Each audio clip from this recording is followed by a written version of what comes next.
Então, a gente vai agora entrar num assunto que, quando a gente trabalha com corrente alternada, realmente é a única coisa de diferente do que a gente trabalhava em corrente contínua. Como assim?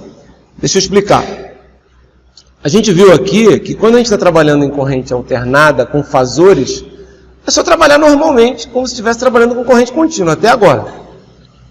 A única diferença é que o indutor vai virar um fasor, né? Quer dizer, vai ser feita uma transformação que vai virar como se fosse uma impedância com um número complexo positivo, né? Um número imaginário positivo. O capacitor vai virar vai ter uma impedância como se fosse uma resistência, que é um número imaginário negativo. O resistor não muda nada, certo? E as fontes de tensão e de corrente, a gente faz aquela transformação para o fasor, né?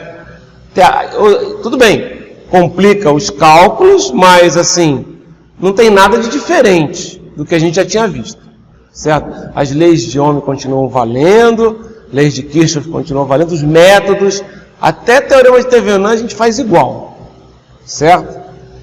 Porém, quando chega em potência e corrente alternada, ela vai mudar um pouquinho, porque lá em corrente contínua a gente só tinha uma potência, certo? E aqui em corrente alternada a gente vai ter 3 tipos de potência. Na verdade, a gente vai ter uma potência complexa, que vai ser um número complexo mesmo. Esse número complexo ele vai ter uma parte real e uma parte imaginária. A parte real é a potência que realmente a gente usa, certo? É a potência que a gente chama de potência real, né? Essa potência é o que você, digamos, vai realmente consumir naquele momento. Então, é o que você... A ideia é sempre, na hora de consumir potência de forma real, né? Não ter a potência que a gente chama de reativa, que é imaginária, certo? A potência reativa, ela fica, na verdade, consumindo corrente da sua, digamos, da concessionária, da Copel, quem estiver fornecendo, e você consome, fornece e acaba não podendo usar no seu circuito, tá? Então, vai ser diferente. Inclusive, a gente vai aqui ver também o teorema da máxima transferência de potência. Vocês vão ver que ele também vai ser diferente, tá? Na verdade, a gente vai fazer o teorema da máxima transferência de potência média. Potência média ou potência real é o que a gente quer chegar, tá? Então vamos lá. Primeiro, né, vamos lembrar da definição que a gente viu lá no início do curso de potência. A gente estava trabalhando com corrente contínua, mas quando a gente definiu lá, a gente definiu potência como sendo o produto da tensão pela corrente, certo? Como lá em corrente contínua a tensão é contínua, é constante, não varia com o tempo, e a corrente também é contínua, não varia com o tempo, né? Ela é VI, certo? Mas, se a gente fosse ser um pouco mais rigoroso, né, a potência instantânea, ela é V de T vezes o I de T. V de T vezes o I de T. Legal? Bom, se a gente agora substituir o V de T para o que a gente tem, que é o fasor, digamos assim, ou seja, a tensão em corrente alternada, então eu vou simplesmente, em vez de eu colocar o meu V de T aqui, vai ser o quê? Vai ser Vm cosseno de ômega T mais um θV, onde θV é o ângulo de fase da tensão, né? Quem é o I de T?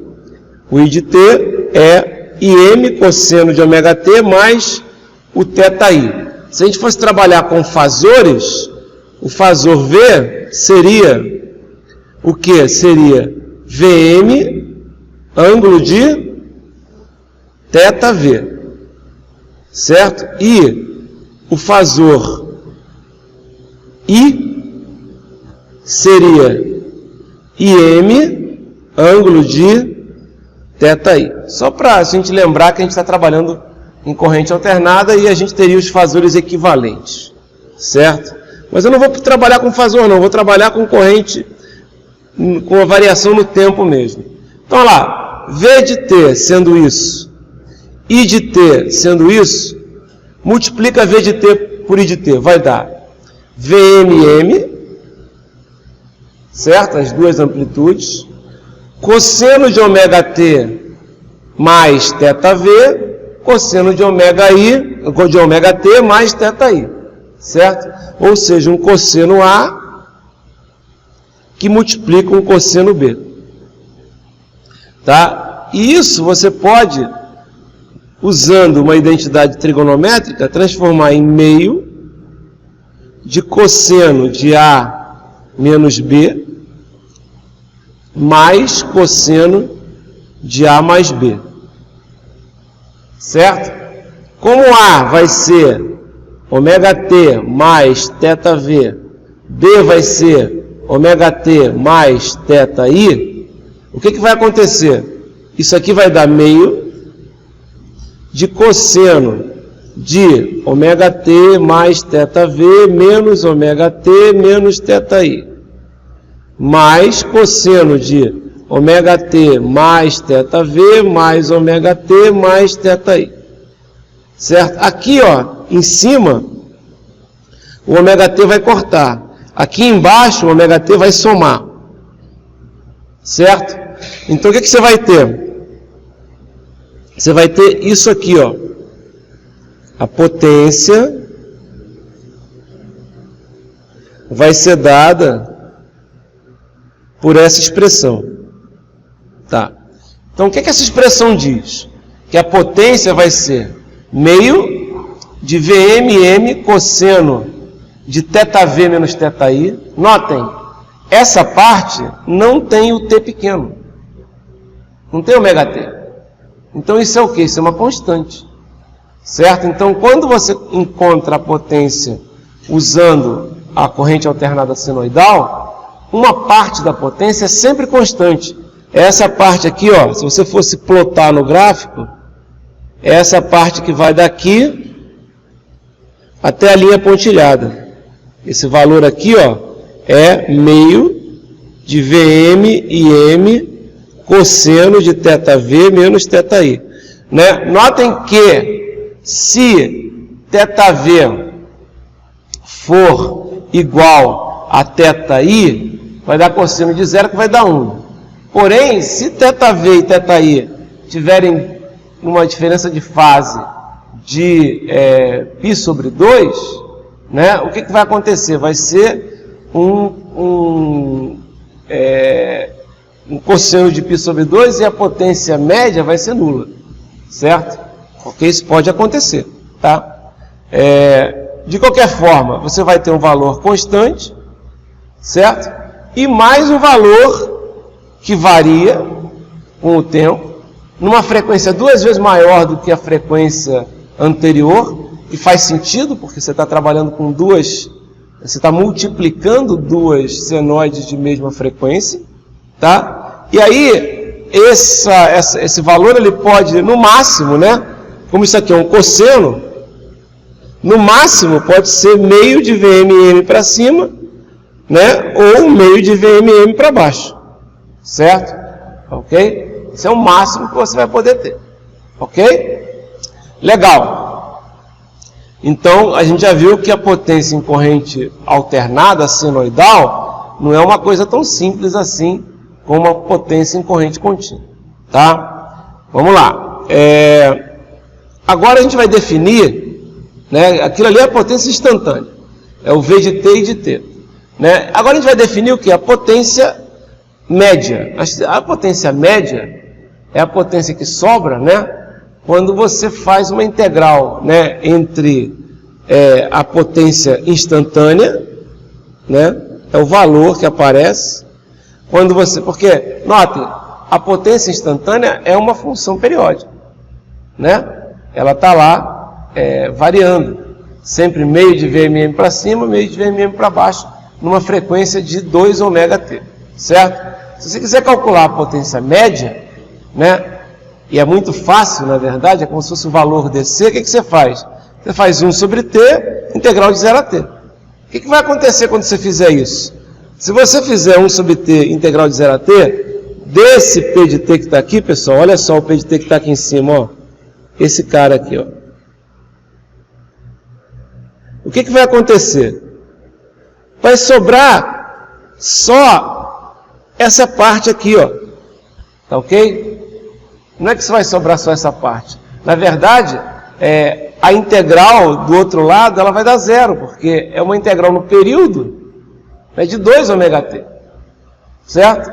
E a integral de seno e cosseno no período, quanto é que é? É sempre 0. Certo? É sempre 0. Tá? Não é isso? Você não tem uma parte positiva e uma parte negativa? Pois começa de novo. Tá? Então o que sobra, basicamente, é aquilo que a gente já tinha visto. Na verdade, sobra apenas esse termo aqui, ó. Que é a potência média.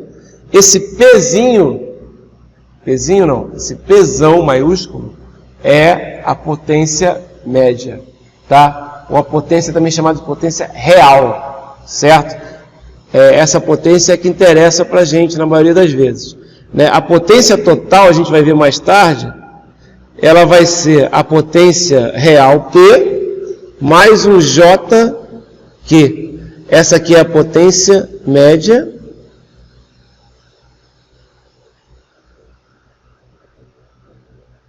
Essa aqui é a potência real. Essa aqui é a potência reativa.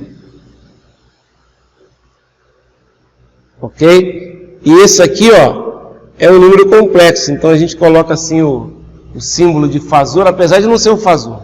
É que na verdade esse símbolo que eu coloco o tio em cima é para significar que é um número complexo. O fasor é um número complexo. Qual é a diferença do fasor, número complexo, de um número complexo? É que o fasor representa uma tensão e uma corrente. Certo? Quando você encontra o fasor, você não encontra o fasor impedância. Impedância não é um número complexo, mas não é um fasor. Certo? Por exemplo, potência complexa é um número complexo, mas também não é um fasor. Tá ok? Deixa eu explicar para vocês uma coisa que a gente já pode até falar, ó. A potência média ou real, ela é medida em watts. A potência reativa é medida em volt, ampere reativo. E a potência complexa é medida em volt, ampere. Tá? Notem que quando o cara,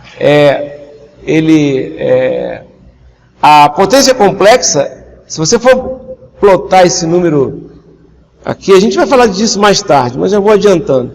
Se você for plotar esse número imaginário aqui de potência, o que você vai ter? Você vai ter uma coisa assim, ó. Isso aqui é o eixo real, isso aqui é o eixo imaginário. Isso aqui vai ser o P, isso aqui vai ser o Q. Certo? A potência é esse cara aqui. Isso aqui vai ser módulo de S. Esse cara. Esse módulo de S, né, o valor em módulo, né, desse cara é dado também em VA. Certo? Porque ele é o módulo, a gente chama isso de potência aparente. Então, o que é o módulo da potência complexa? Tá? É o módulo de S, a gente chama de potência aparente. Ela é medida em VA também. Tá? E aí, quando você compra, por exemplo, um no-break ou um estabilizador, né, eles costumam colocar a potência em VA. Mas aí você tem que tomar cuidado porque, na hora de fazer os cálculos, porque o que acontece? Não adianta você colocar a potência em VA, porque o que interessa é a potência a potência efetiva que você vai ter daquele equipamento. Então, se ela tiver um ângulo muito grande, por exemplo, né, não é o caso na maioria das vezes, mas se tiver um ângulo muito grande, né, a potência em VA pode ser bastante grande e a potência em watts pode ser pequena. E aí é aquela potência que o aparelho suporta. Então, se de repente você compra lá, comprei um estabilizador de 500 volt-ampere, né? Ele estava lá escrito 0,5 kVA. E aí você tem um equipamento de 500 watts. Vai dar? Não vai dar. Porque, teoricamente, os 500 volt-amperes, quando ele projetar no eixo horizontal, que é o eixo real, vai dar menos de 500 watts, certo? Então tem que tomar cuidado com isso, tá? Tem que saber direitinho qual é a potência em watts daquele. Eles escondem isso na especificação. Por quê? Números maiores vendem mais, né? Números grandes sempre vendem mais. Então, eles fazem isso, tá? Legal? Bom, uma outra forma de você simplesmente chegar nessa mesma expressão aqui, ó, vê se vocês concordam comigo, ó. Olha aqui, se você pegar, né, esse cara aqui, que é a potência média, né? Olha que coisa interessante, ó. Se você pegar, né, a seguinte expressão, e aí, ó, por causa desse meio é que eu vou usar isso aqui, né? Então, olha só, vamos pegar essa expressão aqui, V vezes o I asterisco. Aqui, ó, o asterisco no nosso livro significa, em outros livros também, tá? Mas é que vocês já devem ter visto conjugado também com uma barra em cima. Legal? Então, aquilo ali quer dizer asterisco. Se você for fazer isso, ó, o que é esse produto aqui de V vezes o I conjugado? É o produto de dois fasores, né? De dois números complexos. Como é que seria o primeiro fasor? O primeiro fasor seria VM, ângulo de θV. Quanto é que seria o segundo fasor? Seria IM,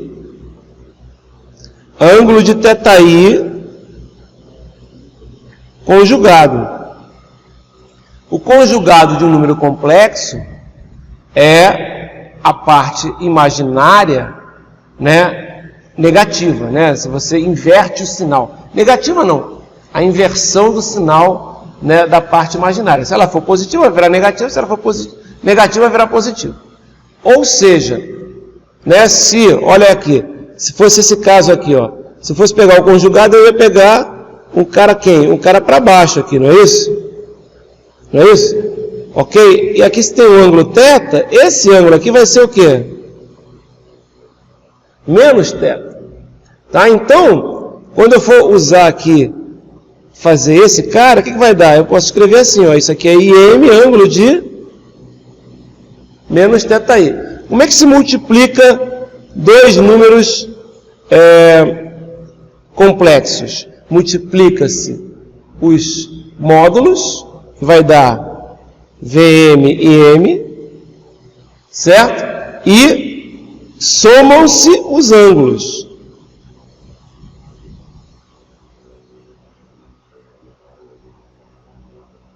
θV menos θI, tá? O ângulo é somado, tá? E aí, na verdade, eu coloquei aqui, eu e o livro colocam esse meio, por quê? Vocês já vão entender por quê. Porque aí, olha, esse resultado aqui é um número complexo, certo? É um número complexo. Ele vale meio de VMM, certo? O módulo é meio de VMM e o ângulo é θV menos θI. Então, se a gente fosse colocar ele no plano complexo, isso aqui, deixa eu colocar numa outra cor para ficar mais fácil de visualizar. Ó, isso aqui ia valer meio de VM e M, e isso aqui ia valer quanto? θV menos θI, não é? Se eu projetar isso aqui no eixo real e no eixo imaginário, né? O que vai acontecer? O que vai ser isso aqui? Vai ser meio de VM e M cosseno de θV menos θi. Concordam comigo? Tá? E aí, galera, eu acabei de mostrar que uma das formas de você obter a potência média, né, de um determinado circuito em corrente alternada é fazer o quê? É pegar a parte, porque isso aqui é a parte real, né? A parte real de meio de VI conjugado, certo? Notem que a gente quase já chegou numa fórmula, né, de VI, né? Como assim? Por que você quer chegar numa fórmula de VI? Porque eu quero usar a mesma coisa que eu usava em corrente contínua. A gente não fazia VI em corrente contínua? A potência instantânea não é VI? Eu quase cheguei em VI. Na verdade, eu só não cheguei em VI porque eu estou usando o que a gente chama de V padrão, né? A gente está usando o fasor padrão. A gente pode trabalhar com o que a gente chama de valor efetivo, né? Que aí vocês vão ver que é simplesmente o valor Vm dividido por raiz de 2, né? Que é o valor efetivo? O valor efetivo é o valor médio quadrático da forma de onda, da sua senoide. Valor médio quadrático, sim. Raiz quadrada, vocês vão ver já que eu vou chegar lá, né? Mas é a raiz quadrada do quadrado do negócio dentro do intervalo, né? A gente vai chegar lá na definição. E aí aparece o raiz de 2. Aí você pode usar simplesmente parte real de V efetivo e efetivo conjugado. O conjugado não tem como tirar, infelizmente, né? Porque tem que aparecer um menos, certo? Né? Uma das maneiras de tirar o conjugado seria fazer uma divisão, mas aí ia ter que dividir também a tensão pelo I, ia ficar estranho. Então é melhor usar o conjugado mesmo, tá? Essa parte aqui, ó, não interessa pra gente. Essa parte aqui, quer dizer, não interessa. Essa parte aqui é aquela parte da potência complexa. Então, não interessa muito pra gente, tá? Deixa eu apagar aqui. Legal. Tá? Agora, vamos ver aqui alguns casos da potência média, né? Quando você tem, por exemplo, um determinado dispositivo, um determinado elemento de circuito. Por exemplo, o que acontece? A gente já viu que a nossa potência média vale quanto? Vamos lá. Nossa potência média vale meio de Vm e M cosseno de θV menos θI. Ou vale parte real, né, de quem? De V fasor e fasor conjugado dividido por 2. Certo? Beleza. Tá. Vamos pegar agora um elemento de circuito qualquer.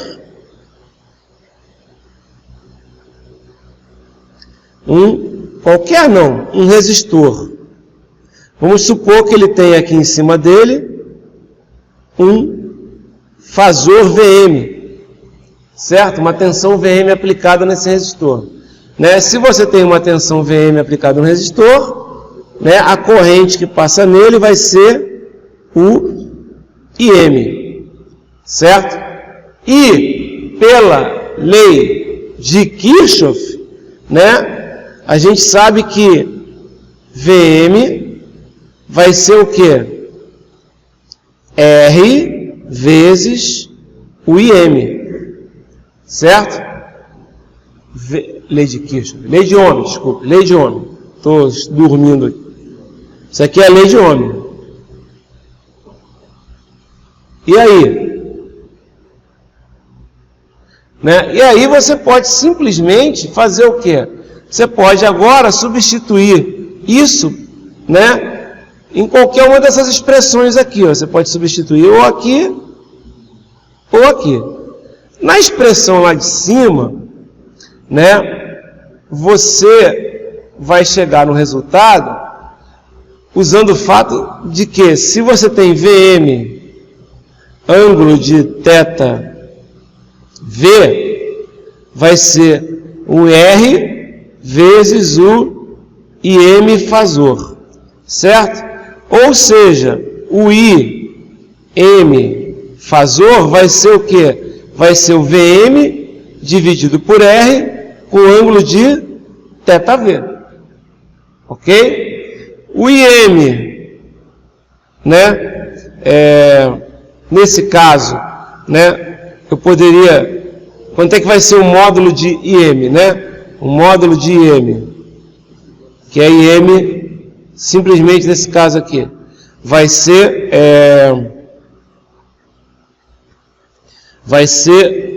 VM sobre R, certo? Quanto é que vai ser o ângulo de IM? Vai ser θV. Eu estou fazendo isso porque o que é P lá em cima? Ó, vou voltar ali, ó. Vou usar esse P aqui.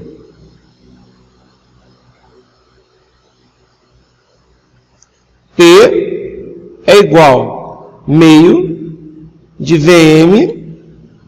Quem é VM sem o tio? É o módulo de VM.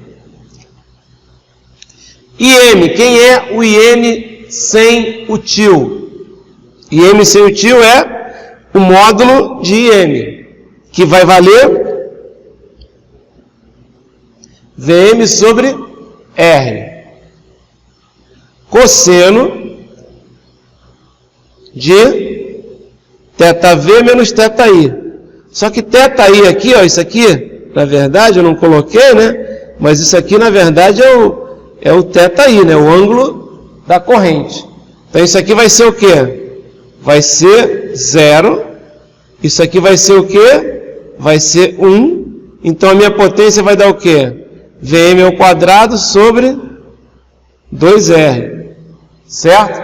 Eu poderia ter encontrado também o quê? Eu poderia ter colocado também, em vez de eu usar o módulo aqui, eu podia usar agora também aqui o seguinte, eu podia escrever que VM era igual a quem? R e M. Certo? E aí o que ia acontecer? Aí ia aparecer aqui, ó, meio de R e M vezes IM vezes 1, que vai dar o quê? R e M ao quadrado sobre 2. Certo? Seria a mesma coisa. Qual é a diferença que tem disso para corrente contínua? Só o fator 2. Certo? Mas é igualzinho na corrente contínua, não é RI ao quadrado? A potência no resistor? A potência no resistor aqui também vai ser RI ao quadrado. Só que aqui não é o I.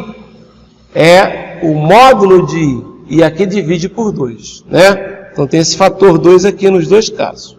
Certo? Então olha aqui, ele colocou. Ó, não é o I. Ok? Então tá aqui, ó. Você bota... Quem é módulo de I? É o IM. Certo? Aliás, esse M vem de módulo. O I. Não é nem de módulo, ele vem de I máximo, digamos assim, né? Ok? Que é a corrente alternada, né? É o valor que você tem ali. Certo? O que vai acontecer, por exemplo, se você for calcular a sua potência, que eu acabei de calcular, num resistor, né? O que vai acontecer se eu for calcular essa potência, né, o VI, numa carga reativa? O que é uma carga reativa? É um indutor ou um capacitor puro. Lembra? Reatância, né? Impedância é resistência mais reatância. Certo? A reatância é a parte imaginária. Certo? Então a carga reativa, ela pode ser uma carga mais J ou uma carga menos J. Tá? Então eu vou colocar aqui, ó, preste atenção. Isso aqui não está, né, não está nem explicado assim no livro. Então por isso que é bom, né, a gente ver e ver a explicação. Vou colocar aqui a mesma coisa que eu fiz ali. Vai ter um VM, certo? E aqui vai ter um J, eu até vou botar assim, mais ou menos X. Né? X é a parte reativa.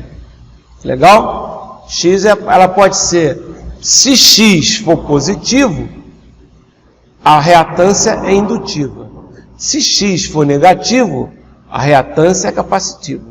Certo? Isso vocês têm que estar já na cabeça há muito tempo, né? Vocês sabem disso, né? Caiu na prova já, né? Quer dizer, não caiu na prova, mas caiu, né? Eu perguntei, por exemplo, qual o valor de um determinado capacitor para a impedância ser puramente resistiva. Ou seja, a reatância daquela impedância toda tinha que ser o quê? Tinha que ser zero. Você tinha que ajustar lá um capacitor que estava em paralelo com o resistor, depois em série com um indutor para dar zero. Né? A gente viu isso. Aqui, ó, vai ter uma corrente o quê? Uma corrente M, certo? E a gente sabe que se isso aqui é uma impedância, a gente sabe que a gente pode escrever isso, ó. VM é igual a ZM vezes IM, certo? Ok? E o que vai acontecer? Ó, o VM não é um VM ângulo de θ V, não é isso? Aqui vai ser o que? Vai ser um ZM ângulo de mais ou menos 90 graus, que multiplica um IM ângulo de quem?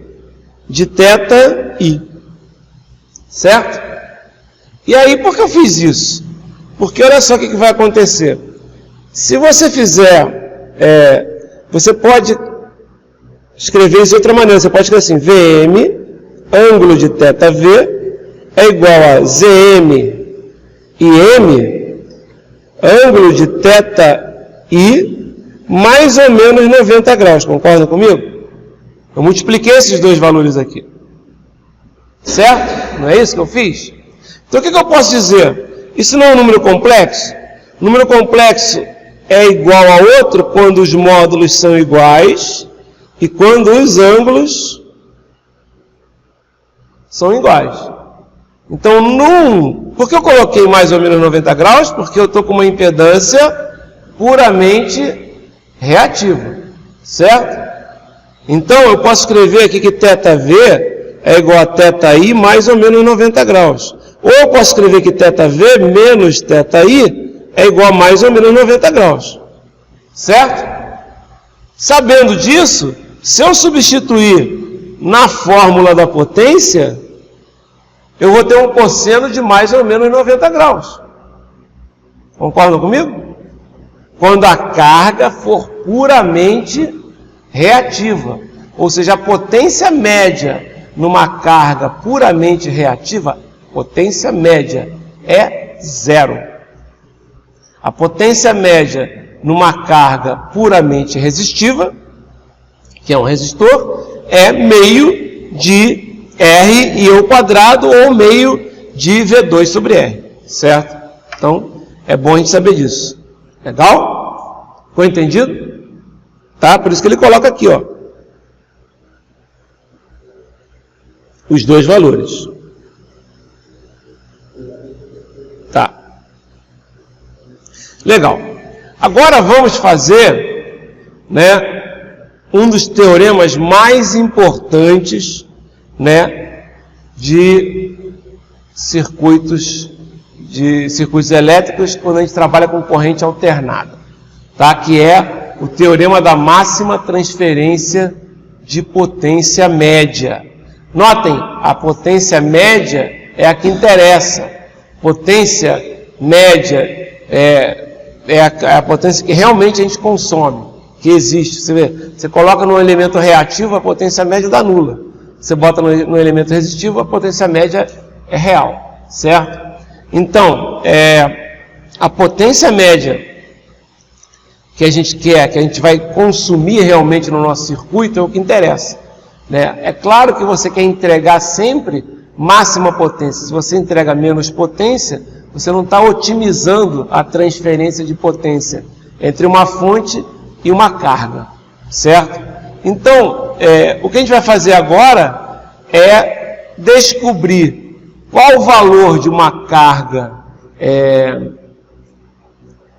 qualquer, uma carga que pode ser puramente resistiva, pode ser uma carga genérica, ou seja, uma carga que tem uma parte real e uma parte imaginária, né? Ela pode ser uma carga puramente reativa, aí eu não preciso nem usar, né? E puramente reativa a gente já sabe que a potência média vai ser quanto? Vai ser 0 sempre.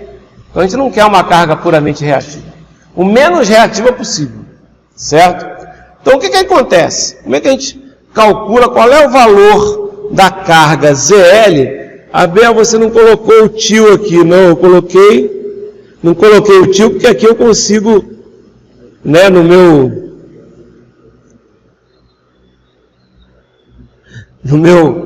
editor aqui, no meu PowerPoint, eu consigo colocar negrito, então não preciso colocar o tio, não é fácil que nem o livro. O livro, quando ele quer apresentar um número complexo, ele coloca negrito, tá ok?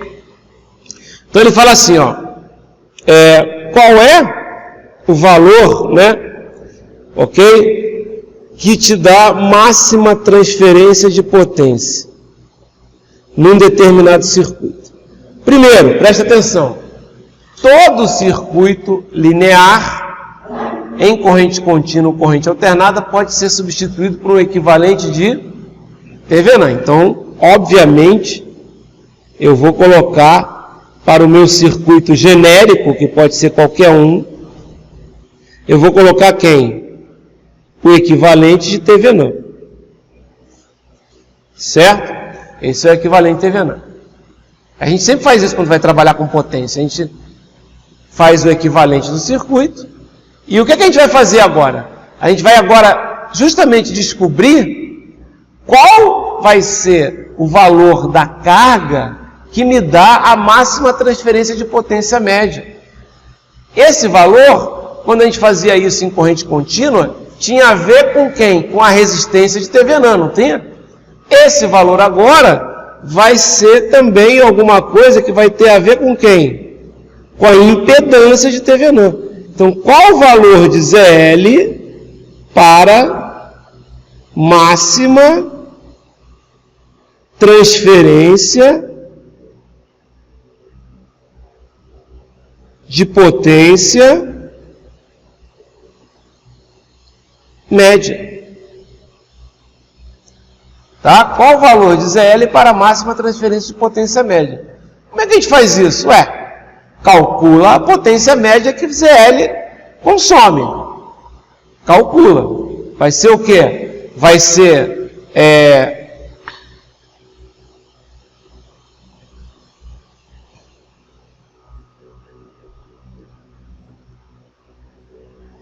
meio da parte real de VL e L.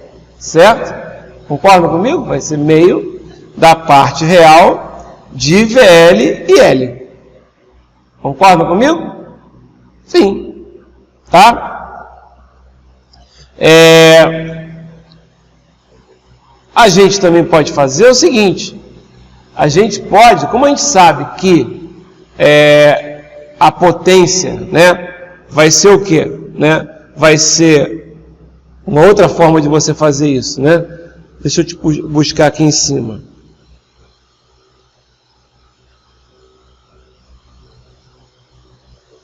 Tá? O que vai acontecer aqui? Se você pegar aqui o nosso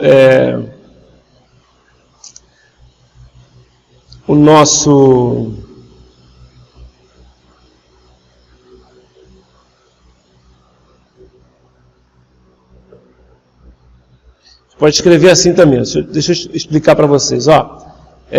Quem é porque aqui ele já coloca uma coisa, e o livro coloca assim mesmo, ele não entra em detalhes não, mas olha só. Olha que coisa interessante, ó. Quem é VL? Não é?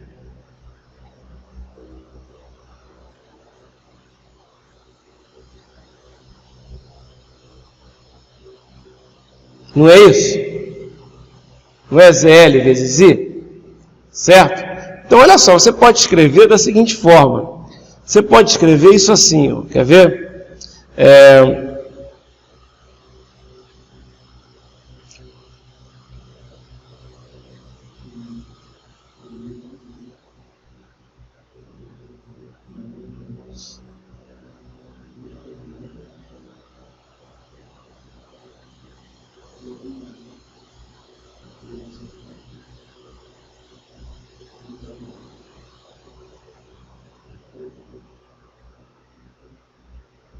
Não pode escrever dessa forma?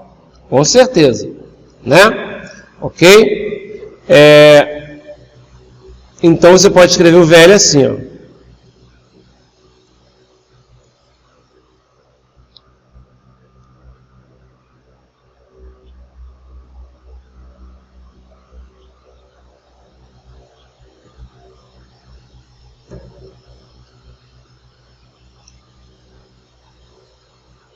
Ok? Bom, o que você vai fazer agora? Você vai pegar agora a potência, né, na carga ZL. Quem é? Meio de quem?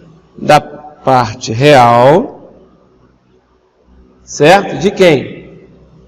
De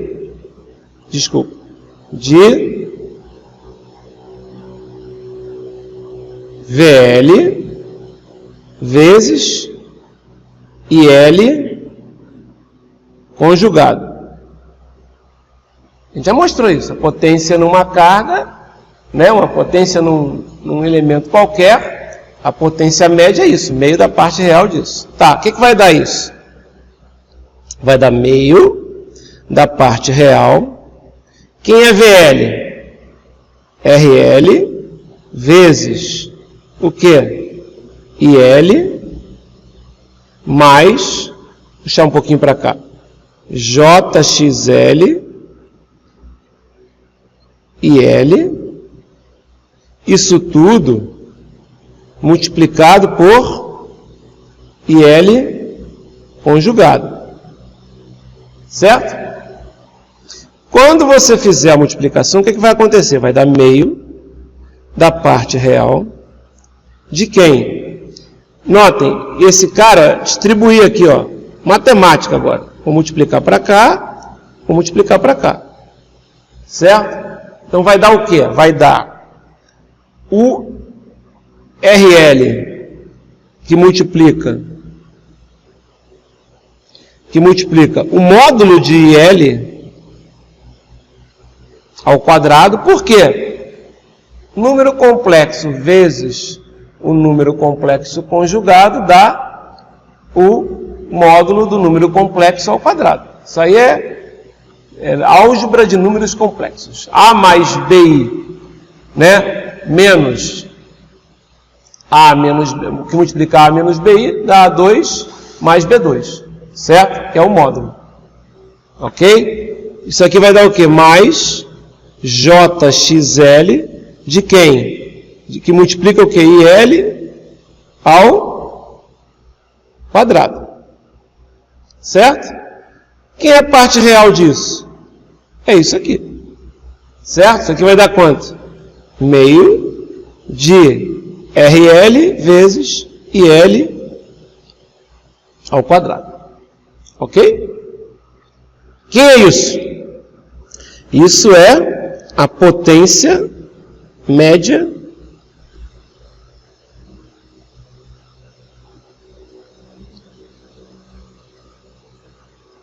em ZL. Certo? Essa é a potência média em ZL. Por isso que ele usou aqui, ó. Preste atenção que ele usou aqui, ó. Aqui, estão vendo? A potência média em ZL, ó. Aqui ele não usou isso. Usou sim, galera. É que ele não usou o IL. Mas, na verdade, é porque ele não botou nem a figurinha aqui. É que na figurinha dele não tinha IL, tinha I. Mas eu chamei de IL. Desculpa. Bom, quem é IL?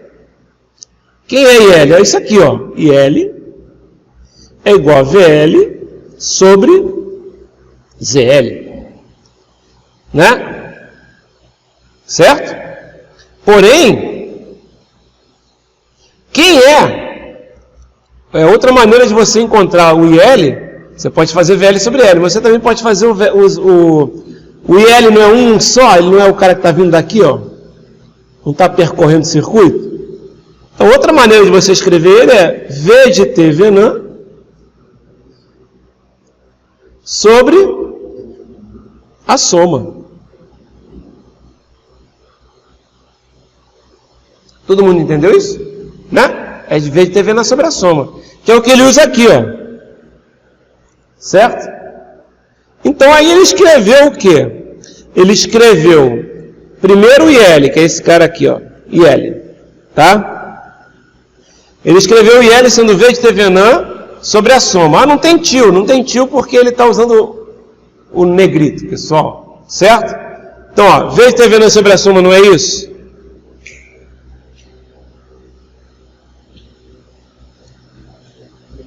A única coisa que ele escreveu aqui embaixo é as duas impedâncias no formato retangular, certo? Quem vai ser o nosso... isso é o IL. Está escrito aqui. Quem é módulo de IL? Vai ser módulo de...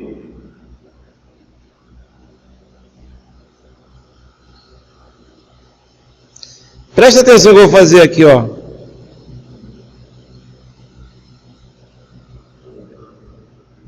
Notem que eu escrevi diferente lá de cima. Escreveu diferente. Sim, eu juntei a parte real e a parte imaginária das impedâncias. Por quê? Porque quando você for fazer módulo, né, o que vai ser? Módulo disso aqui.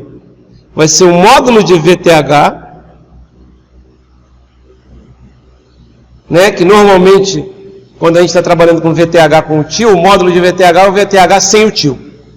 Certo? Mas vamos deixar assim, módulo de VTH mesmo. Certo? Sobre quem? Sobre o módulo desse cara aqui de baixo.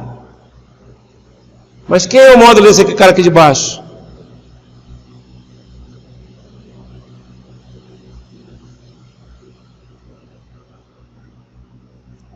Não é isso?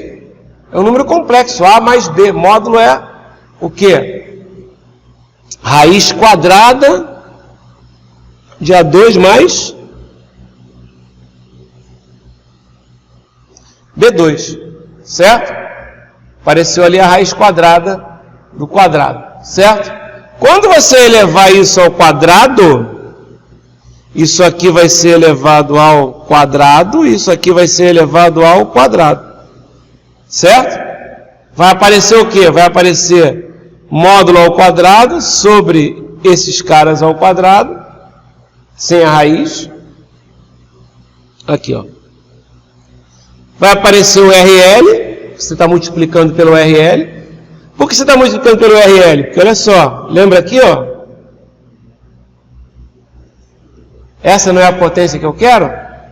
Essa é a potência média em ZL. É um RL que multiplica o módulo de L ao quadrado dividido por 2. É só colocar aqui, ó, vou substituir aqui, ó, vai dar, ó, meio de RL que multiplica quem? V de TVN ao quadrado sobre quanto?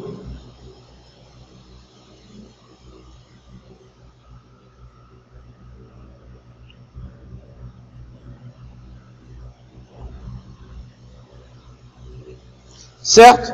Que é justamente a expressão que está aqui, ó. Ó, módulo de VTH ao quadrado vezes RL dividido por 2 sobre isso. Estão vendo que é a expressão que está aqui? Tá? Tá. Por que você chegou aí? Galera, só a pergunta, por que eu fiz isso?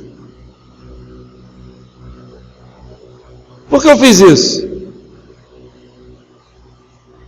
Eu calculei a potência média. O que eu quero provar? O que eu quero encontrar? Eu quero encontrar qual é o valor de ZL. ZL é o que? É RL mais JXL. Concordam comigo? É RL mais JXL. Não é isso? Eu quero encontrar qual é o valor de ZL que me dá a máxima transferência de potência. Para isso, eu tenho que fazer o quê? Eu tenho que encontrar a potência média.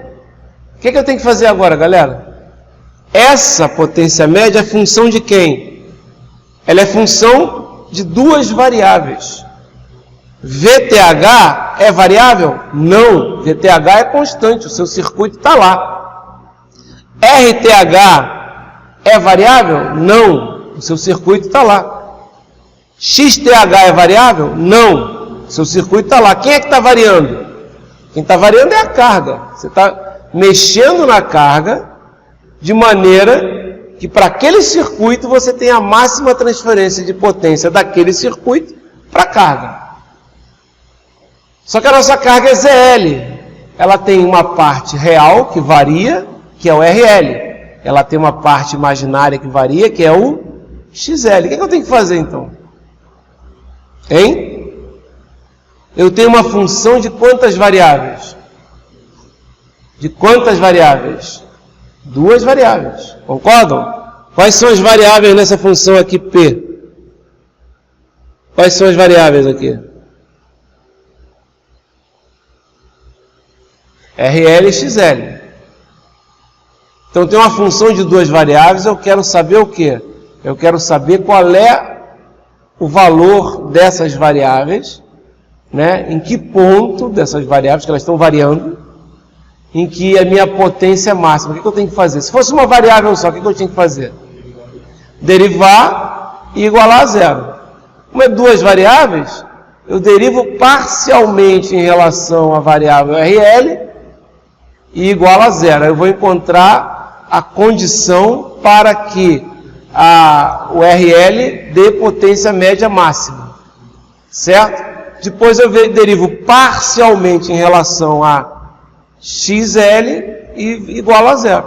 Olha aqui, é justamente isso. Então preste atenção. Eu tenho 2 condições de potência máxima. Tá? A primeira condição, tá? E isso é importante, presta atenção. Aqui, olha que coisa interessante. Quando eu derivo em relação a XL, eu encontro que o XL que vai me dar potência máxima é quando ele for igual a menos XTH. Ou seja, a parte imaginária da impedância que vai me dar potência máxima é quando vai dar o quê? Quando você vai ter menos XTH. Cara, faz muito sentido isso, se você pensar bem. Olha só, imagina o circuito. Eu não tenho VTH, eu não tenho o ZTH e não tenho o ZL. Se você pegar a impedância toda do circuito, se você tem o XL igual a menos XTH, na hora que você somar, eles vão cortar, vai ficar só parte resistiva. Entendeu o que eu estou falando? Então faz sentido isso. Mas dá para fazer pelo cálculo também, tá? Ele fez aqui usando o cálculo, certo? Então ele fez aqui usando o cálculo, ele fez isso e igualou a zero. Quando você faz isso e iguala a zero, o que acontece? XL igual a... Depois ele fez a mesma coisa para o RL, não deu tão fácil, não apareceu tão fácil, né? Mas quando ele fez isso, quando ele igualou a zero, chegou que o RL tinha que ser igual a quanto? Raiz quadrada de RTH mais XTH mais XL. Se, isso é importante, se eu tenho uma impedância ZL que ela é completa, ou seja, ela tem parte real e tem parte imaginária, né? As duas coisas têm que acontecer simultaneamente, certo? Como assim se tem parte imaginária? Porque poderia ter dado um problema em que o meu ZL fosse apenas um RL. Se o meu ZL, como assim fosse apenas um RL? Por exemplo, o XL, ele já é definido como zero. Não sei se vocês estão entendendo. Se o ZL é apenas um RL, vocês concordam comigo que o XL é zero? Então você não tem que derivar em relação a XL. Não existe a segunda variável. Não existe a segunda variável. Até você pode usar ela. Você pode usar ela. Por exemplo, esquece isso que eu acabei de... Vou até desmarcar isso aqui. Esquece isso aqui. Né? Lembra, presta atenção só aqui. Né? Quando você faz só a derivada parcial em relação ao RL, que você encontra esse cara aqui, certo? Para um XL qualquer, justamente para um XL qualquer. Se o XL for zero definido, o que vai acontecer? O RL vai ser igual a raiz quadrada de RTH mais XTH mais zero ao quadrado. Ou seja, a raiz quadrada de RTH mais XTH ao quadrado, que nada mais é do que o módulo de ZTH. Ou seja, se eu tenho apenas uma resistência, não uma resistência mais uma reatância, apenas uma resistência, qual é a condição para apenas uma resistência? Qual é a condição para a máxima transferência de potência? Essa resistência tem que ser igual ao módulo da impedância de Thevenin, certo? E olha só como é que isso é compatível com corrente contínua. Qual é a impedância de Thevenin na corrente contínua? Você não tem a parte imaginária da impedância de Thevenin. Você só tem a parte real. Concordam comigo? Então vai ser o RTH, não é? Aí o RL vai ser igual. O quê? Ao RTH. Concorda comigo? Vai dar certinho, né? Legal. Porém, no caso mais geral, ou seja, o XL existe, certo? E aí o que vai acontecer? Aí eu tenho duas condições. Se o XL existe, eu vou primeiro encontrar o XL. Certo? Ok? Primeiro eu vou colocar o XL. E depois eu vou pegar e substituir o XL aqui, ó, na segunda condição, que é genérica. Certo? Notem, a segunda condição ela é genérica, depende de um XT, de um XL. Se o XL for zero, vai dar RL igual a esse módulo aí que a gente viu. Se o XL não for zero, ele vai ser quanto? Ele vai ser menos XTH. Então, XTH menos XTH dá quanto? Zero. Certo? Raiz quadrada de RTH ao quadrado vai ser o próprio RTH. Você vai pegar, até porque o resistor, a parte real é positivo. Ou seja, se você tiver um caso completo, né, a condição para máxima completa, que eu quero dizer, é o seguinte, é um RL mais um JXL, certo? Para a máxima transferência de potência é XL igual a menos XTH e RL igual a RTH, ou ZL igual a ZTH o quê? Conjugado. Não é isso? É o conjugado. Porém, se você tem um XL, ZL apenas resistivo, certo? Se for apenas resistivo, o que vai acontecer? Essa condição para máxima transferência de potência vai ser o quê? Vai ser o quê? Vai ser RL, tá? Se ele é apenas resistivo, não tem esse XL. É só uma condição. Vai ser o quê? Vai ser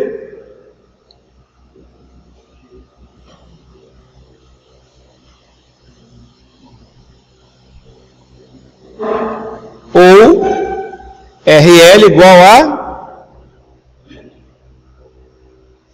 Notaram que tem dois casos? Quando é puramente resistivo, RL é módulo de ZTH.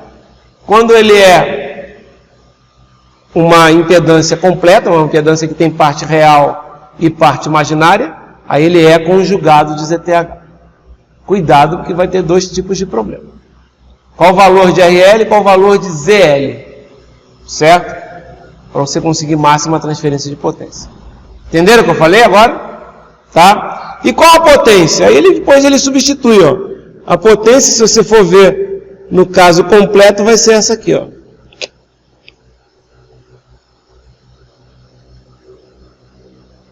módulo de VTH por 8RTH. De onde ele tira esse valor, pessoal? Ele tira daqui de cima, galera, ó. A potência não é isso aqui? Não é o RL?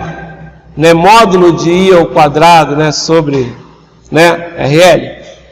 Ok? Então ele coloca, ele tira daqui, ó. Tá?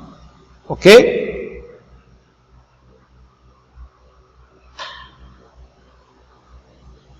Certo?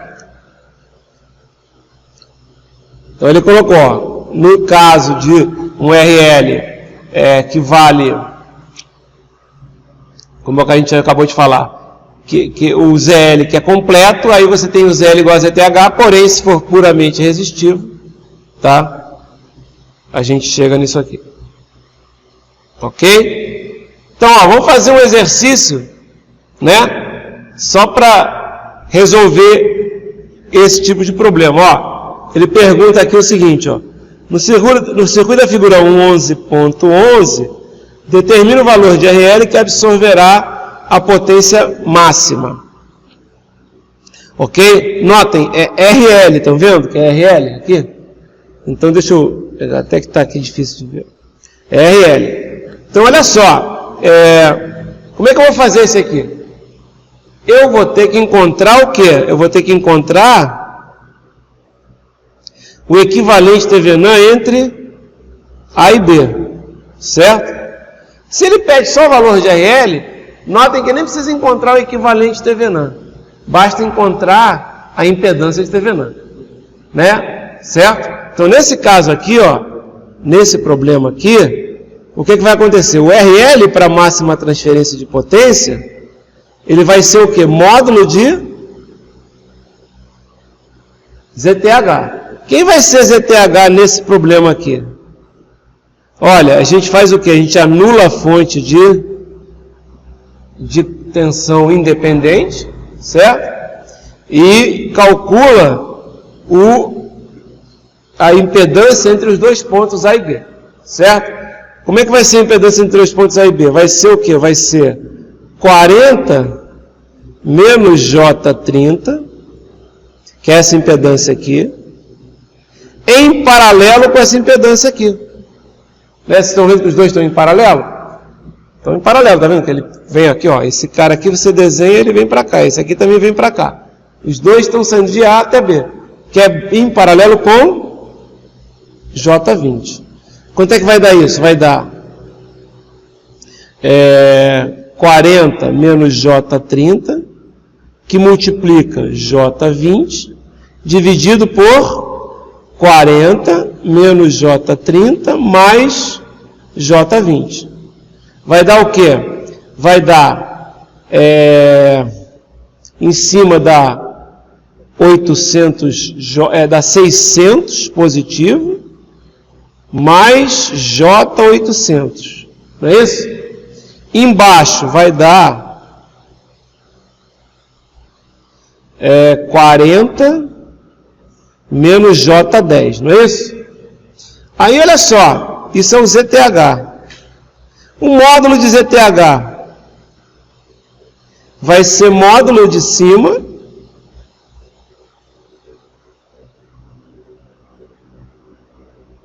sobre módulo de baixo. Certo? Você pode fazer assim. É para fazer menos conta na calculadora, cara. Né? Não precisa nem usar a função da calculadora que trabalha com números complexos. Presta atenção, ó. Vai dar o que aqui em cima?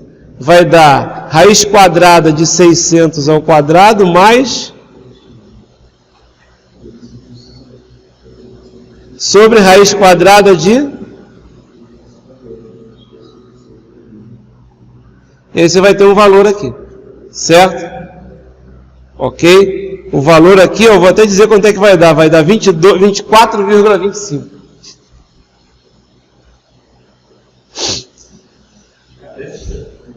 Tá bom, né? Estou colando, certo?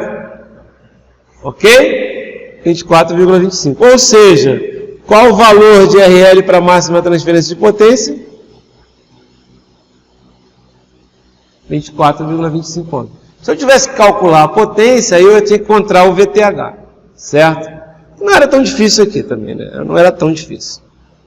mas também não era tão imediato assim. Legal? Tranquilo? Ok. Na aula que vem, eu vou definir o que é valor RMS, tá? Valor RMS. E aí, vocês vão ver que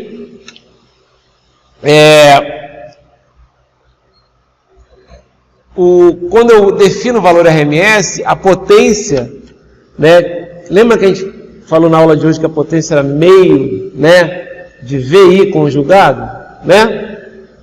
Pô, sacanagem, meio de VI está quase chegando na potência que a gente já estava acostumado a trabalhar, que era VI, né? Tudo bem que tem um conjugado, mas é um VI, né? Então a gente vai fazer o quê? A gente vai definir uma coisa que é o que a gente chama de valor médio quadrático, tá? E esse valor médio quadrático, se a gente usar ele em vez de usar o valor padrão, que é o módulo, né? Porque quando a gente faz VMM, a gente usa o quê?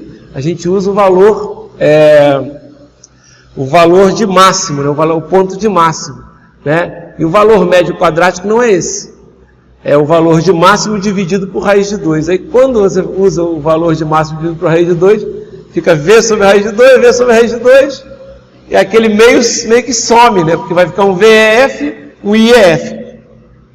Né? Valor médio quadrático com valor eficaz é a mesma coisa, tá? E aí você pode usar, digamos assim, a definição mais padronizada, certo? Você até encontra um R2 aqui, ó. Você encontra um V2 sobre R aqui, né? Por quê? Porque quando você faz o conjugado, né, do conjugado do RMS vezes o RMS, dá o módulo ao quadrado, né? E aí aparece I ao quadrado, né? Aqui é o I em módulo, né? Só que tem que ser o RMS para ficar bonitinho, igual que a gente está acostumado lá com resistores, e que a gente já estava trabalhando, não tem um fator meio. Isso é só para ficar bonitinho, galera. Tem alguns livros que definem dessa forma, e aí como define dessa forma, aí você fala, para que isso? Sinceramente, eu cheguei na conclusão que isso é só para o cara não ter que ficar lembrando do fator meio. Porque se o cara lembrar do fator meio, não tem problema nenhum, tá? Mas cuidado, porque às vezes...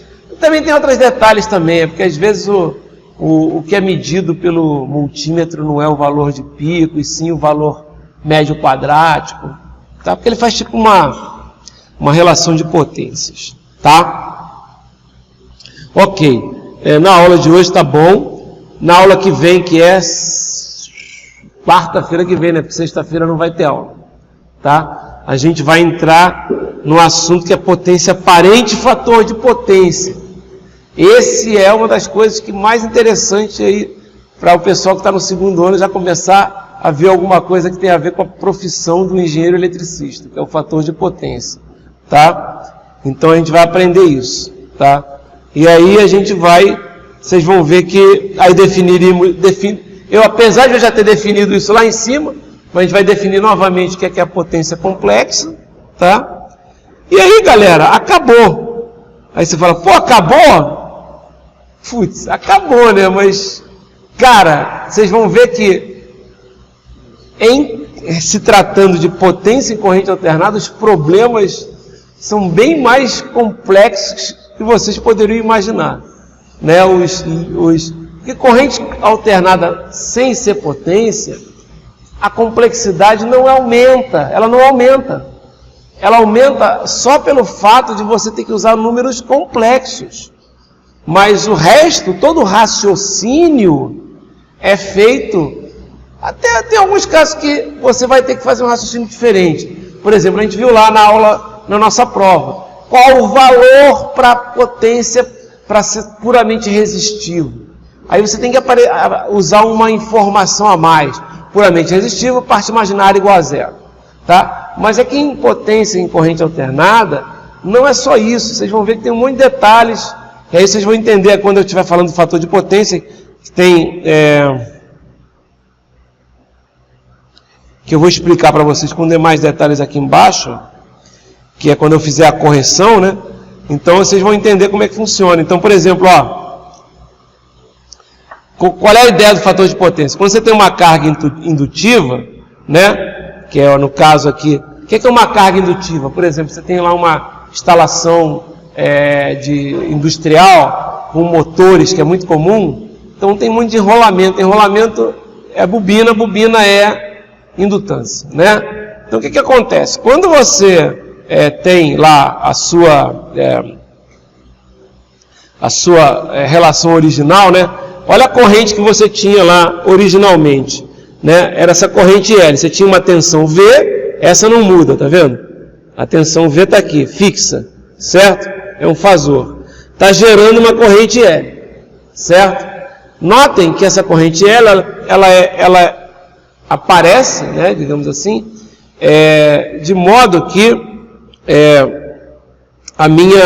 então esse aqui é o meu I total que está entrando aqui, ó, I total, certo? Ok? Vai ser igual ao IL, vai ser esse cara aqui, estão vendo? Aqui o IL vai ser igual ao I total. No caso 1, digamos assim, certo? O I total no caso 1. O que você vai fazer? Quando você colocar, né, um capacitor em paralelo aqui, notem, a sua tensão não vai mudar, certo? A sua tensão não vai mudar. Vai aparecer uma corrente aqui, certo? IC, que ela meio que vai se opor, né, à corrente ao V, porque a corrente IL estava para baixo, porque você tinha uma carga R mais J, então você tinha uma corrente para cá. O IC ele vai se opor, então vai ser uma corrente aqui para cima. O que vai acontecer? A corrente total agora vai ser essa corrente aqui, ó. Vai ser a corrente total no caso 2. Olha o que está acontecendo. Notem, o ângulo, né? O ângulo, essa aqui vai ser, esse C aqui não tem nada a ver com isso aqui, ó, com essa grande, isso aqui não é isso aqui, tá? Isso aqui é isso aqui, certo? Ele colocou aqui só para você poder ver, porque é uma soma vetorial. Olha o que está acontecendo. Quando você coloca essa capacitância em paralelo, né, o ângulo daquela corrente L, ele diminui, certo? E aí o que acontece? Cara, a sua corrente, que a concessionária está mandando para você, ela está também, né, diminuindo. E isso é bom, porque você faz com que a concessionária não precise te entregar tanta corrente para você ter o mesmo desempenho. Você está entendendo? Você vai ter o mesmo desempenho, tá? A corrente, digamos, efetiva, digamos assim, o módulo dela, certo? Ou seja, muito melhor, certo? Muito melhor. Por isso que a Copel, ela te cobra se você tiver uma coisa indutiva muito grande. O ideal é você ter máxima corrente, né? Ou seja, você ter uma máxima corrente real, digamos assim, sem partes. Mas isso só acontece no caso ideal, em que você não teria uma carga puramente resistiva, que não acontece numa empresa, né? Mas a Copel, como ela não quer que você fique gastando mais, ela está fornecendo mais, você está gastando mais, está gastando o teu e o dela. Ela faz o quê? Ela usa, né, ela te cobra mais por isso. Aí você tem que colocar um banco de capacitores. Vocês vão ver como é que funciona, certo? Isso amanhã eu vou explicar com mais detalhe na próxima aula. Legal? Então a gente para por